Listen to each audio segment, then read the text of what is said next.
রোজা থেকে কিছু খেতে মন না চাইলে ঝটপট এই রেসিপিটা একবার তৈরি করে খেয়ে নেবেন। আশা করি দুর্দান্তভাবে এক প্লেট ভাত খেয়ে নিতে পারবেন। আসসালামু আলাইকুম ভিউয়ার্স, সবাই কেমন আছেন?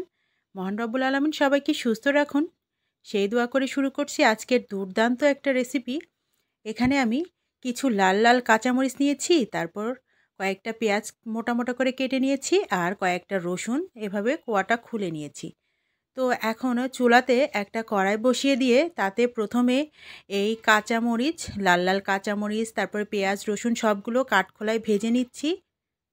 কাঠখোলায় একটু পোড়া পোড়া করে এই পেঁয়াজ রসুন কাঁচামরিচটা ভেজে তুলে নিচ্ছি। তারপর হালকা একটু তেল দিয়ে আগে থেকে রেডি করে ধুয়ে রাখা শুটকি মাছগুলোকে আমি একটু ভাজা ভাজা করে নিচ্ছি।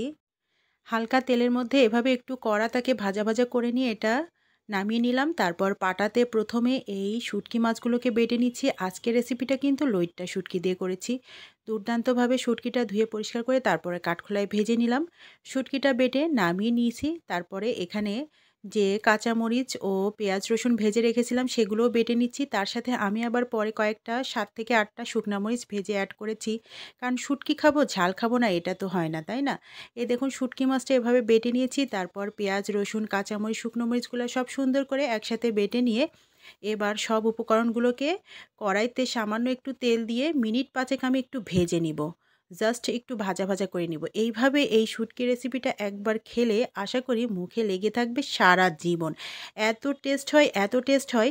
আর রোজা থেকে খেলে তো আর কিছু বলার অপেক্ষায় রাখে না, সব কিছু পিছে পড়ে থাকবে, এই রেসিপিটা কিন্তু আগে দৌড়াবে। তো আজকের এই রেসিপিটা লোভনীয়। একটা কথা বলতে ভুলে গিয়েছি, আমি কিন্তু পেঁয়াজ রসুনটা যখন ভেজেছিলাম তখনই পরিমাণ মতো লবণ দিয়ে পেঁয়াজ রসুনটা ভেজে নিয়েছিলাম। এজন্য পরে আর লবণ ব্যবহার করা হয়নি।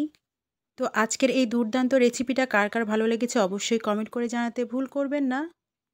রেসিপিটা একদমই সংক্ষিপ্ত আকারে দেখিয়েছি। বন্ধুদের ভালো লাগলে অবশ্যই পাশে থেকে যাবেন। সবাইকে ধন্যবাদ। আল্লাহ হাফেজ।